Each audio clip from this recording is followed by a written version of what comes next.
Thank you. Use your stage voice. You don't need to do that. You're on microphone. Sorry.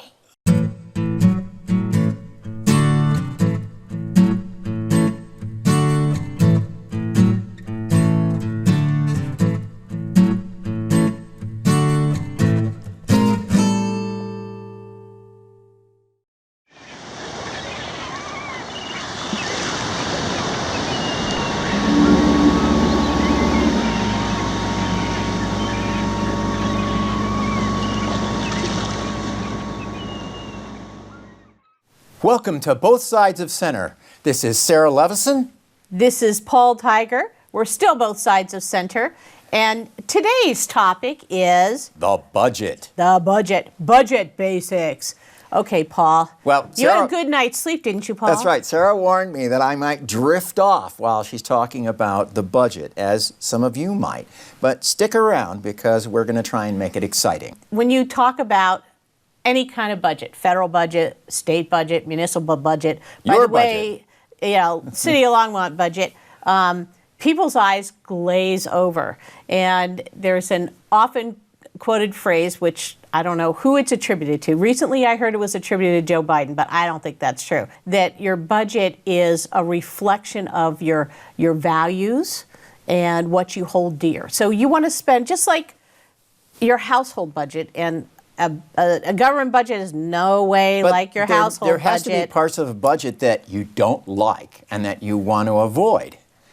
That's the other thing is, the budget, and this is part of what our show is supposed to do, is let people get excited. I'm excited about the budget. Well, it sounds almost like you said it and forget it, but it isn't, because I've seen updates to the budget almost every month. Well, that's because the budget is a living, breathing document. So let's just go over what the budget is. Okay. So in the city of Longmont, our budget is adopted by most times the end of October every year.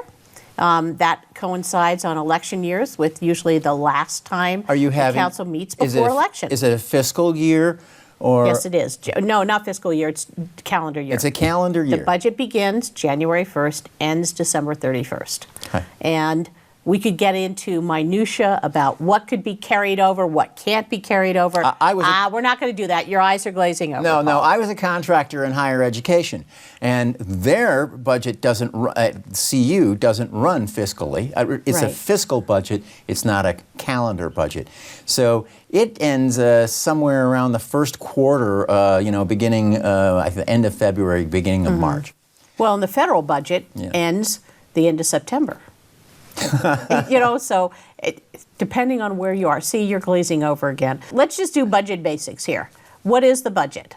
It's the spending side of the revenue that comes in.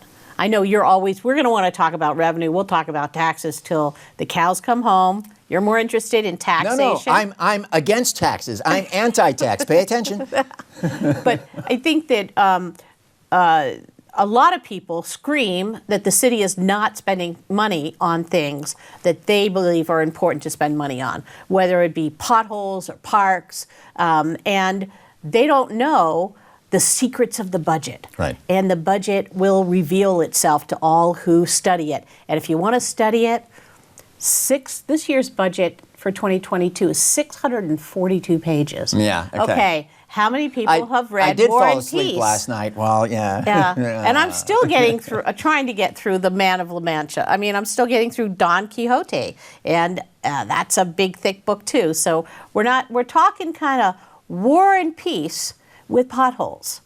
Okay. Oh, very good, very good.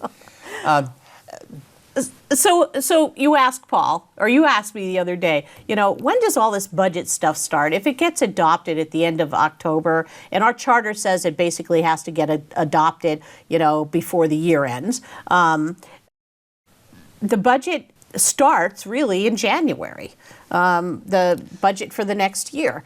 The question is, do you have a bucket? Jim Golden comes and hands you, Jim Golden is the finance director for the city. If he comes to you and says, here's a bucket and it's got X number of dollars in it, and that's all you get. And so you have to inside that budget. Or do you just go whoop-de-doo and go free and then try and find the sources for the money that you need? Well, you and I don't get to do any of that. Oh, yes. In fact, it's very interesting. The city had many of these charrettes where we would talk about,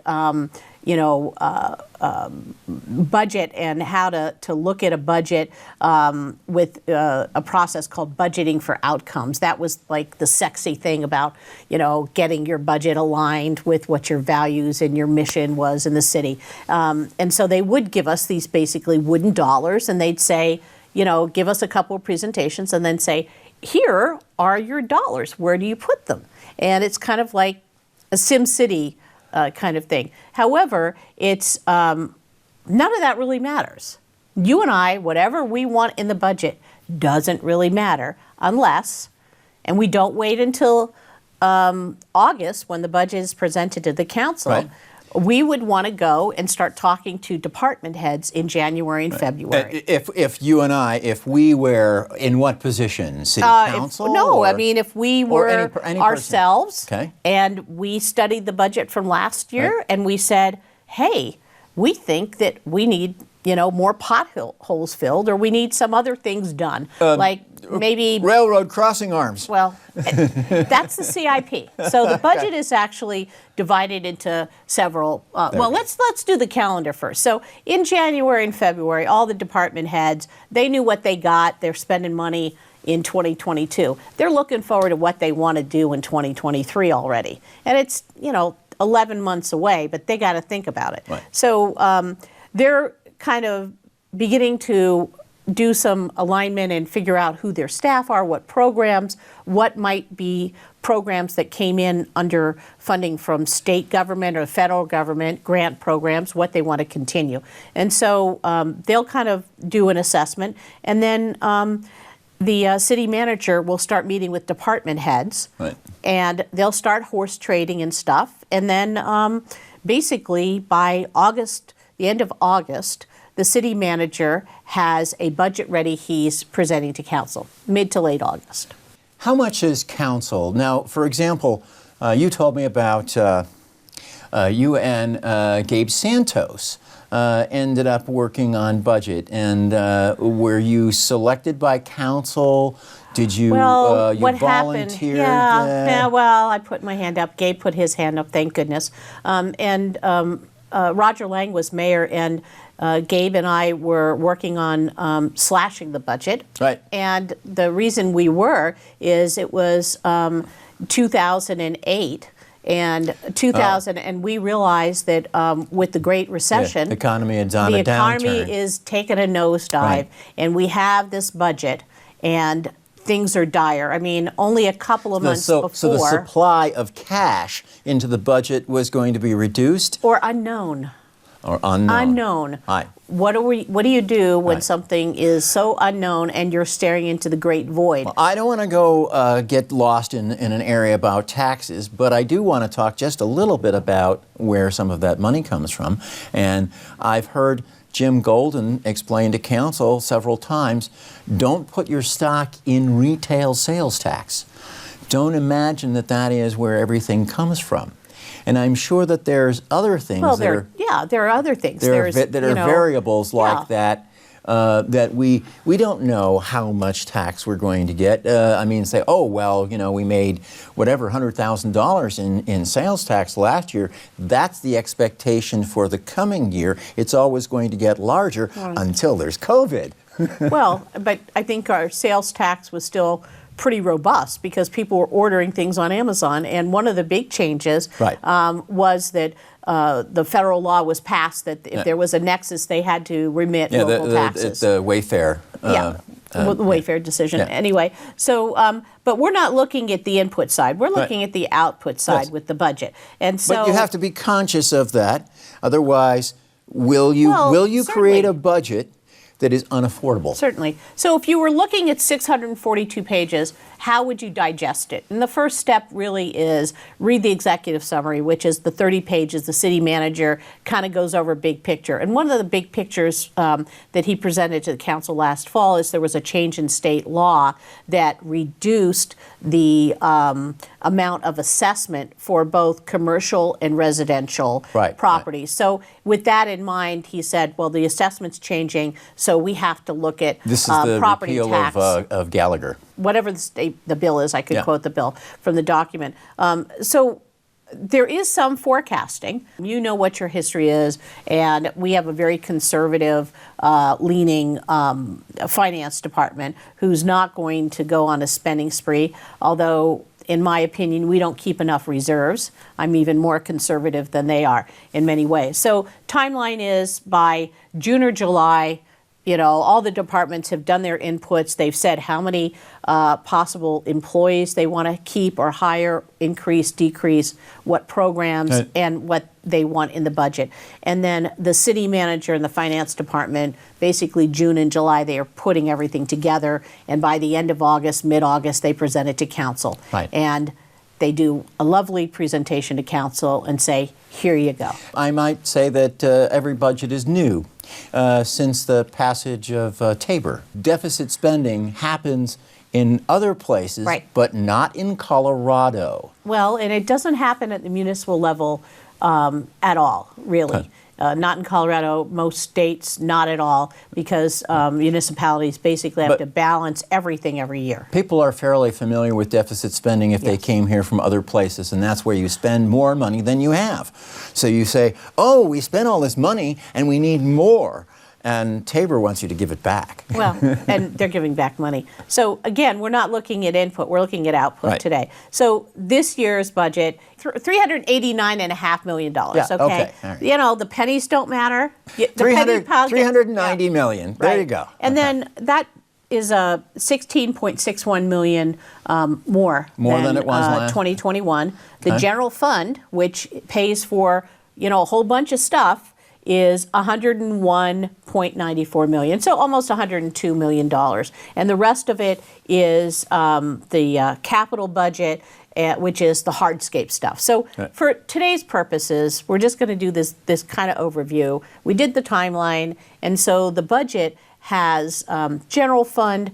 They have the capital improvement projects, which are your hardscapes. It could be railroad crossings, like the quiet zones. It can be playground equipment. It can be that massive rebuilding of the Civic Center we did recently that was completed, things like that. And then there are the enterprise funds, which are the funds that are separate, that keep their own revenue stream, and they mostly don't get anything from the general fund. So talk about enterprise for a minute.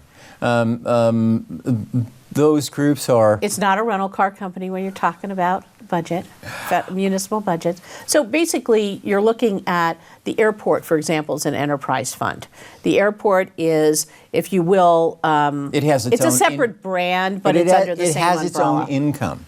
It has its own income, and they basically have to pay the salary and benefits of their employees. What are some of the... there's the airport. Who else? Water and sewer. Okay, right. That's because that's a utility, and so there's that's utility, and that's, you know, income and fees from that.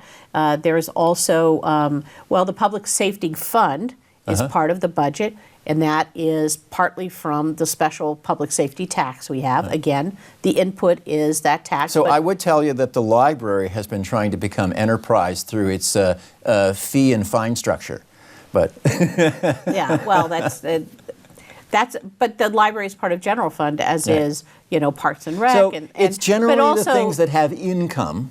And they're self-supporting. So if you imagine, maybe not completely analogous, but something people would understand. If you look at, like, the hotel brands, like Hilton. They've got Hampton Inn, they've got True, they've got, you know, and the Marriotts, they all have, but they're enterprises. You called it a brand name. It's a brand name of Longmont. And so the next It's got Longmont in front of it. It's a brand name. Well, Nextlight is part of Longmont Power and Communications. So, and that actually has to be, because they're fee and service base they're going to be operating, but it's still within the city budget, and the council makes decisions around that. If you and I wanted to change something at the budget, and you're looking at the schedule and the budget, it was presented last year to the council on August 31st and was adopted with budget resolutions and the ordinances on the 12th and the 27th of October. The city council actually gives final direction on October 5th.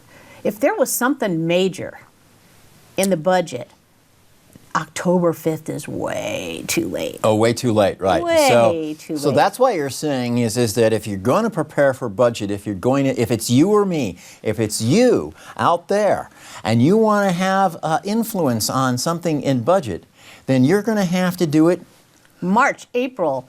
Go to council and say... Don't wait till the last moment. Go look at the CIP, the capital improvement projects. If Right. there's something wrong with something and there's a project that's unfunded, you need to start going through whatever channels to let, for example, Transportation Advisory Committee. If you don't like potholes, you think some streets are poorly maintained, then you need to go to Transportation Advisory in March and April. Bring a posse Right. and let them know that this is a citywide issue and you want that addressed in the budget, because they're an advisory board to council. Should the chairman or the other members say, hey, we want a presentation about this, then there's still time for that interest and signal to be sent to the city manager and to the council. I might say that on the lot of the boards and commissions, not a lot, but some of the boards and commissions, well, there's going to be a city council liaison. And I know that TAB, the Transportation Advisory Board, the gal who kept going was now our mayor. So Joan Peck was very involved in that. And it's really interesting. Joan knows a lot about everything that's transportation, but she really got elected as the fast tracks lady. She was going to bring fast tracks or get our $36 million back, whichever. So that became her expertise. So that's kind of an interesting thing. If there's somebody at council who could help you find the board or commission that they're the liaison for. Or be your ally for this budget item. And they need to bring 3 more people, because what's the magic number? 4. 4. So if you you need find 4 a council member that you should really begin to engage with them, I would recommend that people start working on this early. So let's talk a couple of things. Look at, if you want to dig into the budget.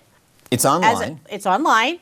On the city's website. It makes me say crazy. It No, makes actually, you crazy. No, and a lot of it's well organized. It is. Well, it is, and yet there are always going to be some inconsistencies, Right. and people find the inconsistencies, and they're nice enough. And there was one person in particular who sends those inconsistencies, alerts the staff to those. So I really think that people need to pay attention to the budget. One really innovative thing that I encountered when I was on council, and I was famous for joking, and actually it wasn't a joke, it was true. I used to get the budget, everybody got it, not electronically, but in a binder. Right. I had the binder by my bedside. I was such a nerd. I would read 20 pages every night before I went to bed. And then I would sleep and dream about the budget. At least you didn't have it at the dais, and you'd fallen asleep while reading it. No. So I think you need to take the budget in chunks. I would encourage everybody to pick a section of the budget and play around with it. I have someplace that I want to go here today, and that is capital improvements and unfunded mandates. And Well, Paul, that's for another time. oh, yes, it is. Capital improvement projects is a whole section of the budget. Again, it's the hard Right. And so these are things where decisions have been made early on or at some point in time. And it says, this is a capital improvement project, and we're going to continue to fund it or work on it. Maybe it has a completion date, or maybe it doesn't. Maybe it's just ongoing. Well, the capital improvement project is part of the budget is something we'll do a whole show on because that has a whole different flow. Right. There are things that get proposed on that sit there in an unfunded section for 5 years. I think some of it had at first bubbled up from public comment, but maybe a lot of it is staff forecasting. Right. It's very difficult even for a council member to pull something off the CIP and say, I want this to go from unfunded to partially funded. And tell me why you can't do that. With all of the interaction that happens with that. Right. So my wife is on the AIPP board, that's Art in Public Places, and they're funded from a percentage of capital improvement of CIP over... That the city spends. Right. So the city is going to spend, X amount of dollars. AIPP gets a percentage of that, which they use to buy public art. Right, right. Yep, to fund their program. So again, why does the budget go big and then go small? For example, when we had the floods and we had all that federal money coming in, the budget was like huge. But we were basically, water image. The funds flowed through us and they went to the projects. Right. So, but I think you really have to look at the budget in many respects. Again, what would you want to see? And so one thing that I saw in Chicago in real time was each alderman, each ward, if you will, in Chicago, they're given a certain chunk of money. Right. And this And they one, use that for capital improvements or whatever, and mostly capital improvements. So one alderman that I went to, basically like a charrette, where people in the ward got together in teams and they were proposing how to spend that pot of money. And I thought it was really interesting because those projects, and then that got included in the budget. That money was already set aside. I thought that was a really interesting way to go about do things that were very much grassroots neighborhood based. And we have something similar, Neighborhood Improvement Fund. Right. Which funds about $60,000 worth of things that neighborhoods have, and they have to put in sweat equity. But you have to be an organized neighborhood on the to be flip part side of that. On the flip side of that, if you had come from a large city, or lots of people come from somewhere else, and how that funding occurs. So, no, your ward councilman was not given a bucket of money to do with as they please. Everybody has to come and work on this central budget. As a council person, would you be asking for budgetary items or asking for improvements on something that's just in your district?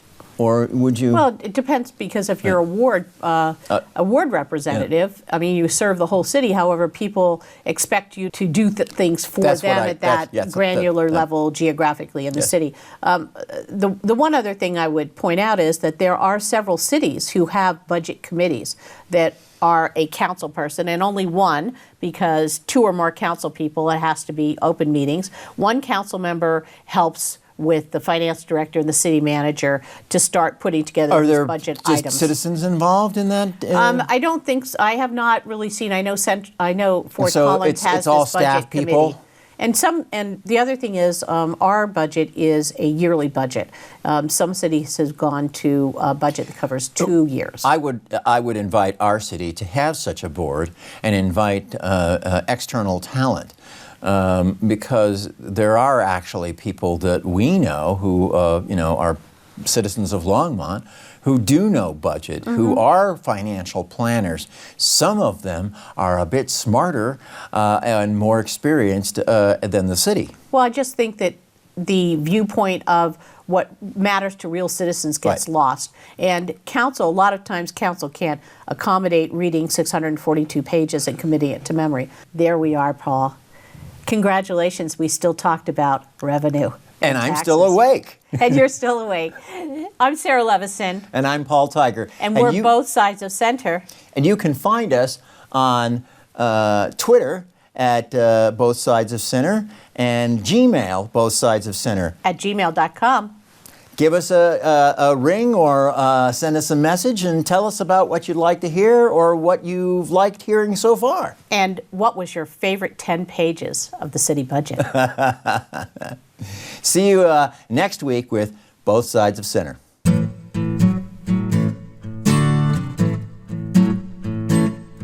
I think I only got about 4 words in edgewise, and each Bullshit. time I thought I was dragging her further from the topic.